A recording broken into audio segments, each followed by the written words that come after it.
Hello guys! Welcome to my YouTube channel, Machesmusa Vlog. Kung ikaw ay first timer, subscribe mo na aking YouTube channel at click all notification bell para updated kayo sa aking mga YouTube live stream and YouTube video. And today's video guys, i-share ko sa inyo kung paano mag-send ng pera sa Palawan gamit ang COINS PH. Sobrang easy, di mo na kailangan lumabas sa bahay. While at home ka, secure yung family mo, secure yung health mo, and then gamit lang ang application ng COINS PH.WALLET, pwede ka na mag-send ng pera sa kamag-anak, sa relatives, or sa mga friends at home lang. Hindi mo na kailangan lumabas, hindi mo na kailangan pumila, hindi mo na kailangan i-risk yung health mo during nasa labas mo.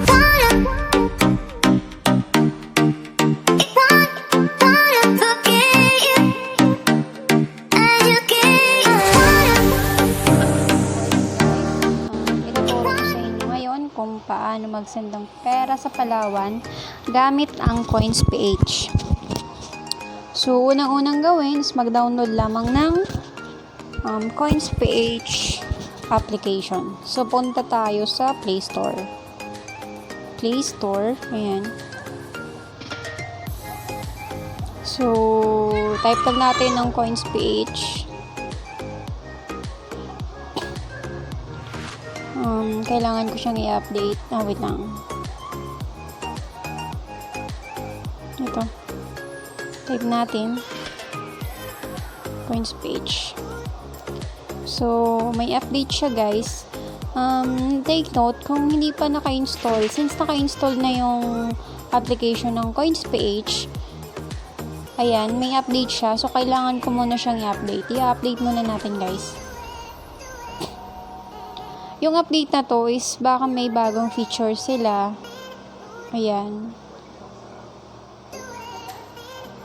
And then madali lang to guys. Ayan na siya. Tapos na. So kung wala ka pang COINS PH, download mo lang siya. And then gawa ka ng sign up ka lang sa COINS PH. Andun naman na yung mga step. Tapos upgrade mo lang. Mamaya papakita ko sa inyo kung paano mag-upgrade. Ayan. Open lang natin siya.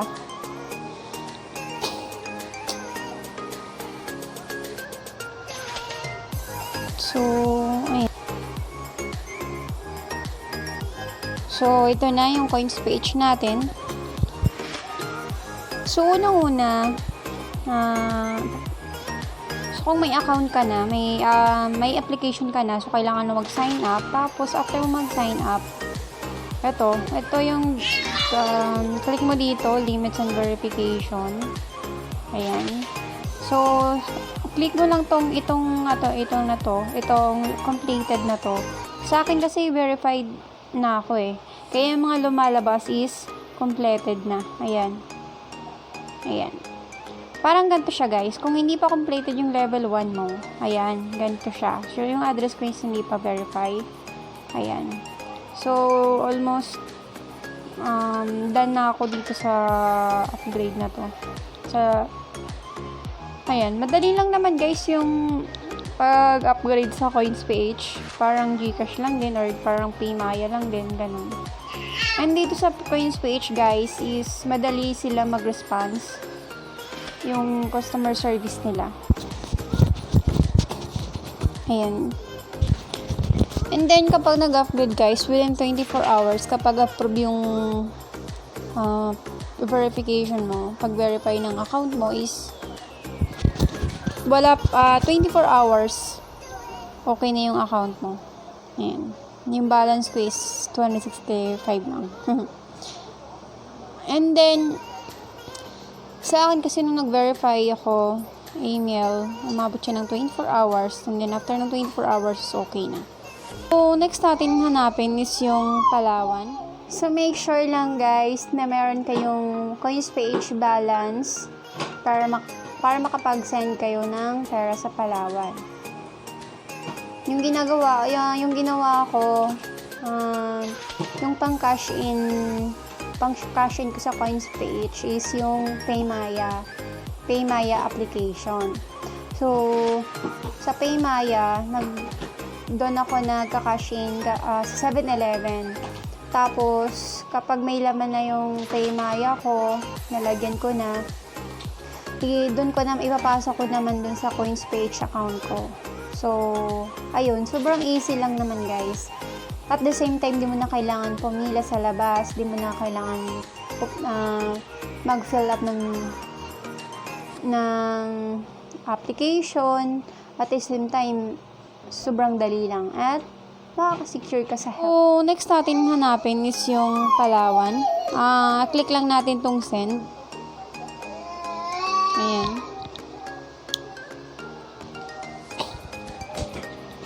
Click lang natin yung send. So, nakikita nyo guys, ayan.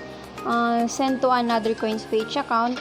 Coins to coins account yan. Coins to coins transaction. Scan QR code. Ito yung mga sa mga meron din ata sa mall nito i-code kung may bibilin ka. So, kung may bibilin ka, scan mo lang, ganun.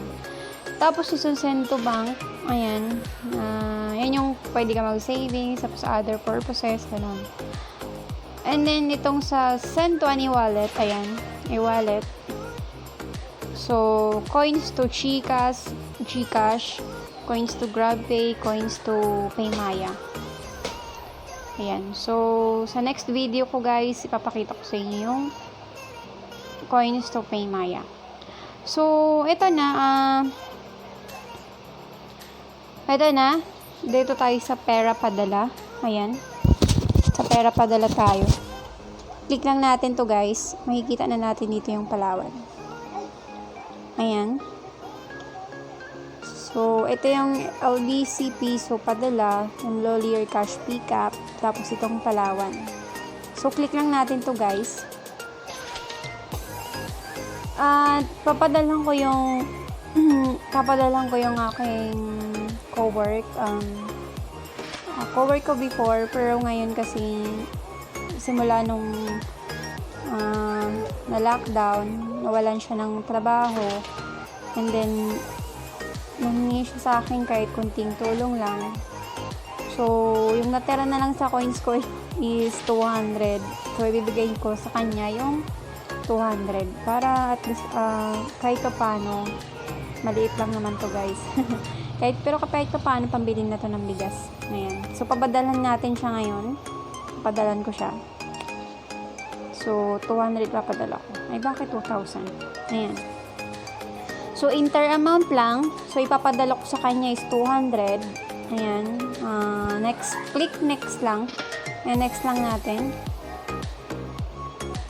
So, ito guys, name ng papadalhan. Name ng papadalhan. Ayan.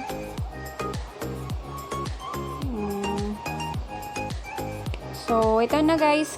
Click lang natin yung next. Ito. And then, ito na, yung transaction fee natin sa 200 is 6 pesos lang. Ito. So, make sure guys, na bago mo i-click tong slide pay na to, slide to pay, i-sure muna natin yung details niya. So, okay naman na.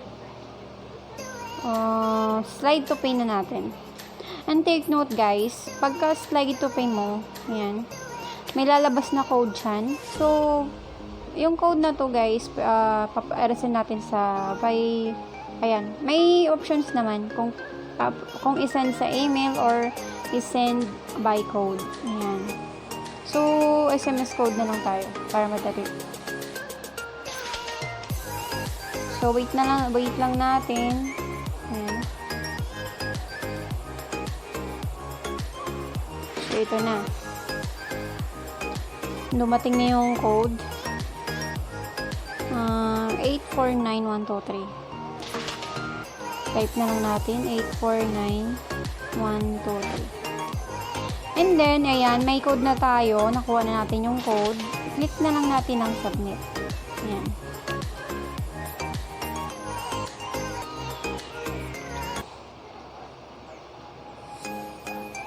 Ayan na. Ayan. Then, so, ayun na. Take note guys. Magsisend si Palawan siguro mga ilang hour ba? Mga ilang hours din.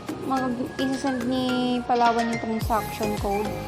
Kasi hindi mo siya makikita dito yung transaction code. Ito lang receipt lang, resibo lang tong nandito guys. Yung isasend ni COINS PH. Back na natin. Back to home na tayo. Ayun guys, sobrang dali lang naman mag-send ng pera sa Palawan gamit ang COINS PH. So, sobrang easy lang. Pero, kailangan mo lang syempre may balance ka. May balance ka sa COINS PH mo. So, sana may natutunan kayo guys. At huwag kalimutan i-share itong videos natin para mas marami din yung mas marami ang matututo nito. And thank you guys for watching. Salamat!